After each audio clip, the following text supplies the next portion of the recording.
For a purpose such as the cellar was well adapted. So he's saying that the cellar was really well equipped for this part. Its walls were loosely constructed and had lately been plastered throughout with a rough plaster, which the dampness of the atmosphere had prevented from hardening. Moreover, in one of the walls was a projection caused by a false chimney or a fireplace that had been filled up and made to resemble the rest of the cellar. I made no doubt that I could readily displace the bricks at this point, insert the corpse, and wall the whole up as before, so that no eye could detect anything suspicious. And in this calculation I was not deceived. By many of by means of a crowbar, I easily dislodged the bricks, and having carefully deposited the body against the inner wall, I propped it in that position, while with little trouble I relaid the whole structure as it originally stood. Having procured mortar, sand, and hair with every possible precaution, I prepared a plaster which could not be distinguished from the old, and with this I very carefully went over the new brickwork. When I had finished, I felt satisfied that all was right. The wall did not present the slightest appearance of having been disturbed. The rubbish on the floor was picked up with the minutest care. I looked around triumphantly and said to myself, "Here, at least, then my labor has not been in vain." So in the first paragraph I read there, he talks about how this fireplace, this fake fireplace, has been kind of filled in. So he planned to just break it all down. So he takes down all those bricks, stands up his wife's body inside, and bricks it all back up.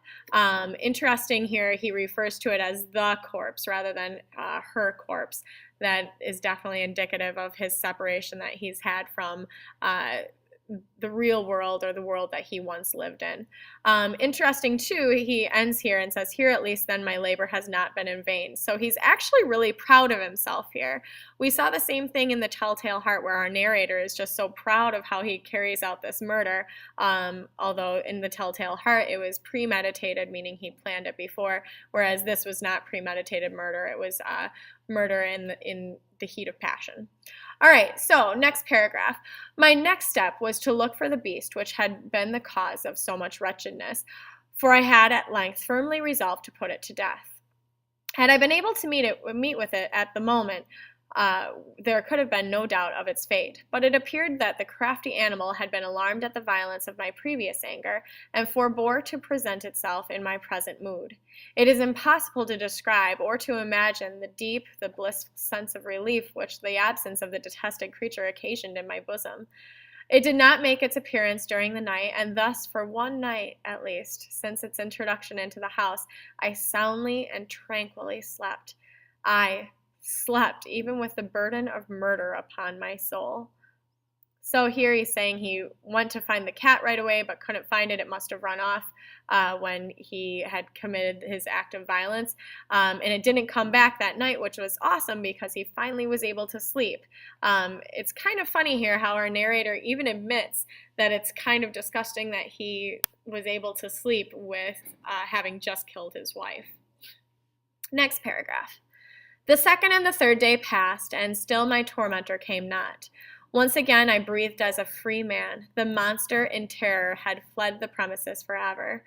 I should behold it no more. My happiness was supreme. The guilt of my dark deed disturbed me but little. Some few inquiries had been made, but these had been readily answered. Even a search had been instituted, but of course nothing was to be discovered. I looked upon my future felicity as secured. So our narrator is all of a sudden quite happy. The monster, or the cat, has left, and the guilt of his dark deed disturbed him little. In other words, he didn't feel that bad about killing his wife. A little guilty, but it doesn't really bother him. He says that there were inquiries made and a search had been done for his wife, but of course nobody found anything. And we see him getting a little bit proud there, but of course nothing was to be discovered. So he's a little bit arrogant there. He looks upon his future happiness as being all good forever. Upon the fourth day of the assassination, so 4 days later, a party of the police came very unexpectedly into the house and proceeded again to make rigorous investigation of the premises. Secure, however, in the inscrutability of my place of concealment, I felt no embarrassment whatsoever. So the cops show up again. They start doing a very thorough search, but he doesn't feel nervous at all. The officers bade me accompany them in their search. They left no nook or corner unexplored. At length, for the third or fourth time, they descended into the cellar. I quivered not a muscle. My heart beat calmly as that of one who slumbers in innocence. I walked the cellar from end to end. I folded my arms upon my bosom and roamed easily to and fro. The police were thoroughly satisfied and prepared to depart. The glee at my heart was too strong to be restrained. I burned to say, if but one word, by way of triumph, and to render doubly sure their assurance of my guiltlessness. So here the cops have come. They're doing this incredible search. They've been in the basement, and he knows where the body is, but they haven't picked up on it at all. What's interesting here is that he is so incredibly proud, yet he's definitely going to get caught. We know that because he's already had this opportunity to start penning his work from jail. "Gentlemen," I said at last as the party ascended the steps, "I delight to have allayed your suspicions. I wish you all health and a little more courtesy. By the by, gentlemen, this is a very well-constructed house." In the rapid desire to say something easily, I scarcely knew what I uttered at all. "I may say an excellently well-constructed house. These walls— Are you going, gentlemen? These walls are solidly put together, and here, through the mere frenzy of bravado, I rapped heavily with a cane with which I held in my hand, upon that very portion of the brickwork behind which stood the corpse of my wife, the wife of my bosom." So here our narrator has gotten very, very cocky indeed. He decides to start strutting his stuff around the cellar, saying that the house is really well built, and he raps his cane upon where his wife has actually been buried. Next paragraph. "But may God shield and deliver me from the fangs of the arch-fiend." Arch-fiend here, he means the cat, the little monster. "No sooner had the reverberation of my blows sunk into silence than I was answered by a voice from within the tomb, by a cry, at first muffled and broken like the sobbing of a child, and then quickly swelling into one long, loud, and continuous scream, utterly anomalous and inhuman. A howl, a wailing shriek, half of horror and half of triumph, such as might have arisen only out of hell conjointly from the throats of the damned in their agony, and of the demons that exult in the damnation." All right, so long story short for that paragraph, all of a sudden something behind the wall, assuming because he says arch-fiend and refers to fangs and shrieking and saying it's inhuman, in other words, it's probably the cat. "Of my own thoughts it is folly to speak. Swooning, I staggered to the opposite wall. For one instant the party upon the stairs remained motionless through extremity of terror and awe. In the next, a dozen stout arms were toiling at the wall. It fell bodily. So at this point the wall has fallen down. The corpse, already greatly decayed and clotted with gore, stood erect before the eyes of the spectators. So they, behind the wall, see this corpse that has been clotted with gore. So in other words, it's been eaten up a little bit and it's decaying. Upon its head, with red extended mouth and solitary eye of fire, sat the hideous beast whose craft had seduced me into murder, and whose informing voice had consigned me to the hangman. I had walled up the monster within the tomb. So at the very end here, we see the cat, the solitary eye. Remember, it only has one eye. Its mouth is red because it's been eating apart the wife, or the wife's corpse. The last line there, or penultimate line, I should say, whose informing voice, so the howl of the cat, had consigned, so had determined me to the hangman, meaning had the cat not been in there or had the cat stayed silent, he would have gotten away with murder. So in the end, he ends up blaming the cat for being hung the following day after he has written this piece.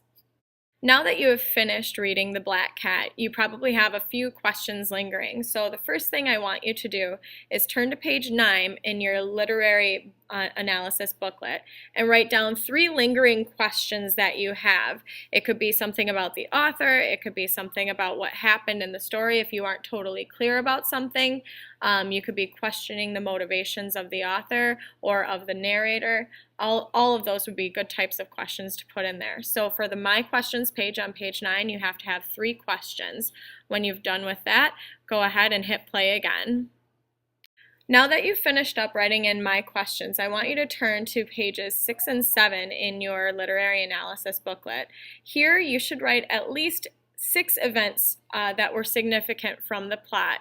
So you can list them or you can put it onto an actual plot map with exposition, rising action, climax, falling action, and denouement or resolution. So again, you're going to write 6 events in very concise terms. The first part could be our narrator has been consigned to the hangman. The second one could be he is writing about his life leading up to being hung. The third one could be he goes into a flashback to explain this series of events, and so on. Now that you've finished with My Questions and plot notes, I want you to go on to character descriptions on page 4. Page 4, you should write down just a description of the narrator, and if you like a description of his wife, that's not totally necessary, but it might be good to make a few notes on how docile she is. After you've done that, I want you to write in a description of both Pluto and of the new cat as if they were human. Give a little description to what they were like. When you're finished, hit play again. Now that you've finished with your character descriptions, I want you to go on to your predictions page. Make sure that you have written down at least 2 predictions from the story that you had and where you had that prediction. Then I want you to go to the allusions page. There were 2 allusions that I wanted you to look at. First, the name Pluto, which if you remember from the piece, I said that he was the Roman god of the underworld, similar to Hades in Greek mythology.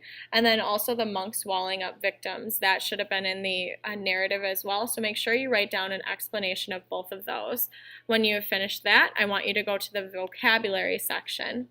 In the vocabulary section, I want you to go through and write a brief description of each of those vocabulary words. This may mean that you have to use m-w.com, dictionary.com, one of the dictionaries in the rooms, or you could be looking those up in the context of the actual piece to see if you can figure out what they mean by context clues. When you have finished that, hit play again. At this point, you should have your entire booklet finished except for the big questions on pages 10 through 12. What you need to do now is read through those questions and thinking about the things that you've written in the rest of the book, try to answer those as best you can. You should have a brief paragraph, 4 to 5 sentences, to respond to each of those. It's always really a good idea to cite the text, so make a point of looking back at the text and seeing where you can say, well, this means this because of where the text says this. If you have any questions, you should talk to Ms. Quinlan or Ms. Hartwig at this time. So at this point, you should be entirely finished with your literary analysis booklet. Please make sure that you look back through it to make sure it is complete and that you have left nothing undone. Remember, this is a summative assessment, and anything that is not filled in will be graded as such. Further, this isn't something that you can make up, so make sure that you've done a good job answering any questions and putting in any details that need